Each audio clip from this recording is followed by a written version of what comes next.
Alright, you guys, well, I'm not sure how visible it is on the camera. The view is pretty nice and clean.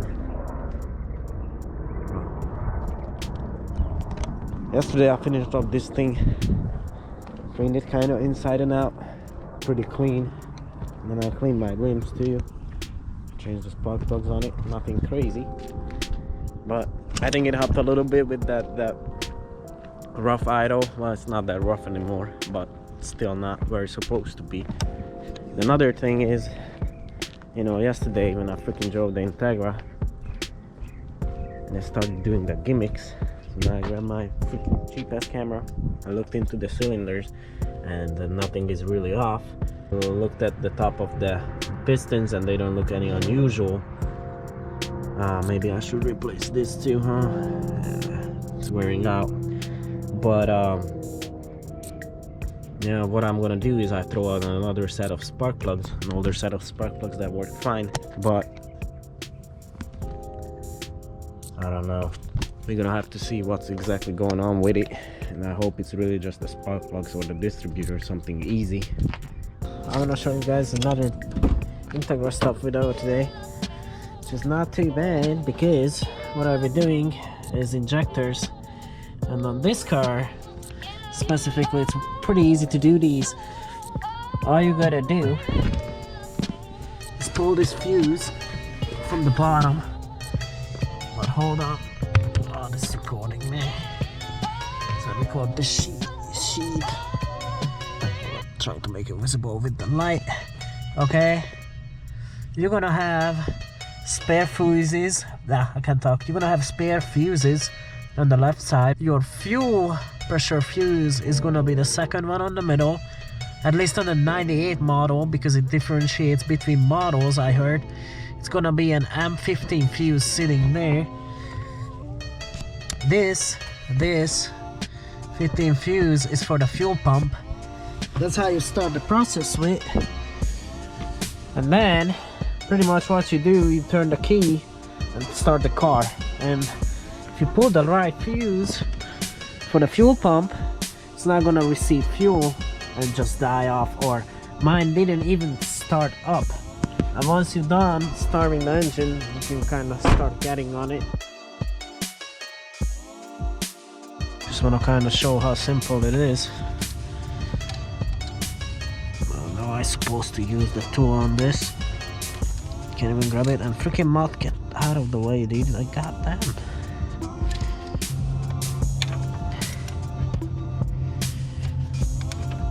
There we go.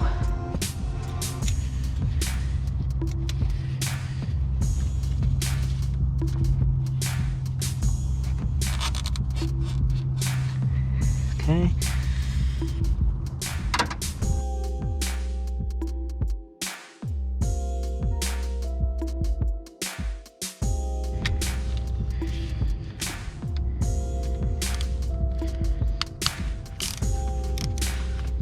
I'm gonna have to adjust my throttle cable too. It seems a bit loose now. Then, since I haven't touched the fuel system on this car, I think it's definitely a good time, you know, to chop on it and see what was happening. And I can gain some power back as well. Of course, it's a generic maintenance item on cars. And the reason you know, you would like to start the system of fuel is because if I would have pulled this, it would have dumped back a bunch of fuel. Then all you do is you just pull on it, and then it should start coming. There we go.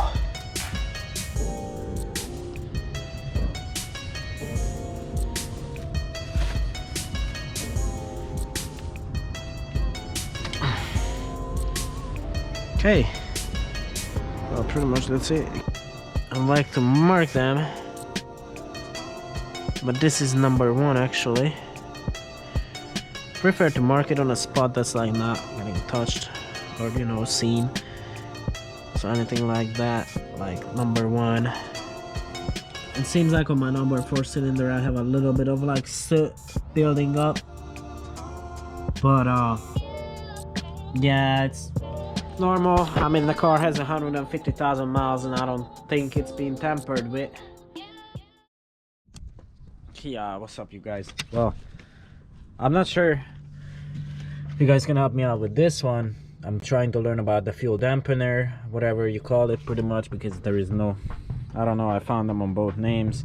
I know what it does. It's pretty much quiets down the injectors and helps getting rid of like air bubbles in the fuel, so it's not going to cause as many misfires. I saw that on aftermarket railings. They don't really use anything like that, but pretty much what I'm trying to get to is this, you know, dampener adjustable, so it doesn't matter if I just put back the screw or not. Let's put this back. Will the car work actually fine? My other question is, could this cause my misfire? Because it could let air into the system and that could have caused that misfire. Yeah, let's see what it does, because there is no other way telling it.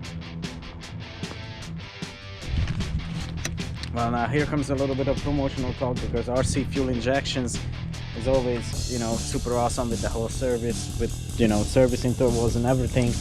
And from all my cars, I brought in all the injectors to them to get them clean. And you know, you can do it of course at home cheaper, the whole thing, and I can mess around with the injectors, but I don't have like all the parts, because what they do is, you know, they flow test the injectors before and then they flow test it after. They clean them in some dissolvent or whatever that makes them smell nice.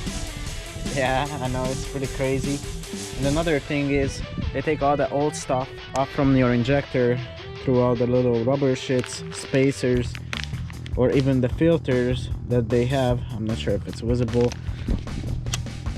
but yeah, pretty much they replace everything on the injector and they flow test it.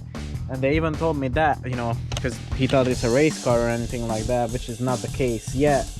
But yeah, he told me if I race the car and I have any, like, you know, sort of problems, just bring in the injectors and they're gonna do it pretty much on the house to retest it. So it's free testing, if I'm correct, or at least they're nice to me like that. But yeah, right now I finished up cleaning the rail. I put back the little screw, I screwed it all the way in, and I put the cap back on it. So right now I'm just gonna drop in the injectors.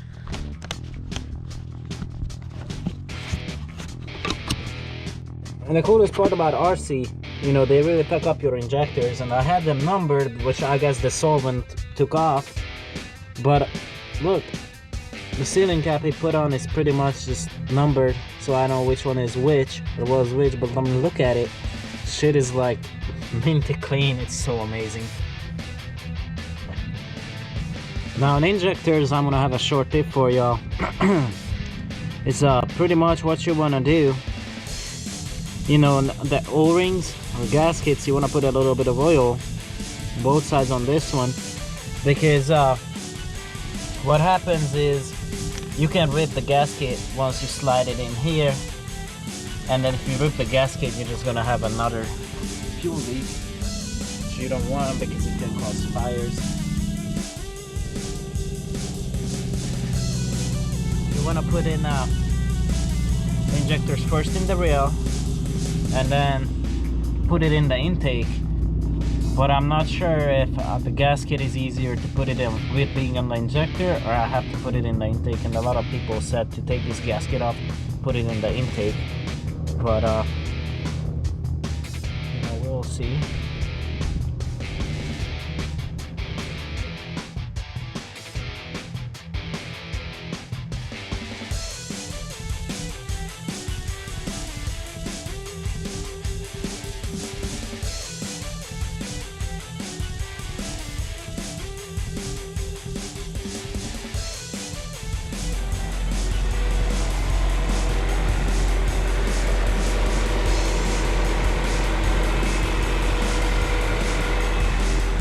Pretty much started it back up, and my buddy told me I have to let it run about for 10-15 minutes, so that way the computer can literally relearn itself, because, you know, now the numbers and everything changed.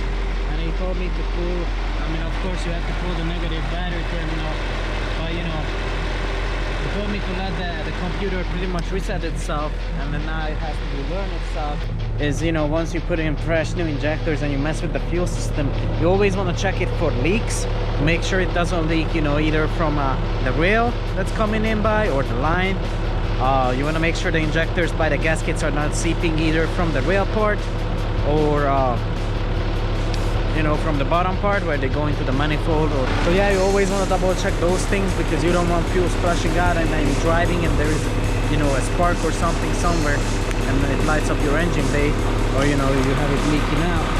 So you definitely want to pay attention to that, except for the dampener, because there is not enough knowledge on that. But you know, if you guys have enough knowledge, or you just want to share it in the comments below, you know, just hit a like, subscribe, and just write your comments down there.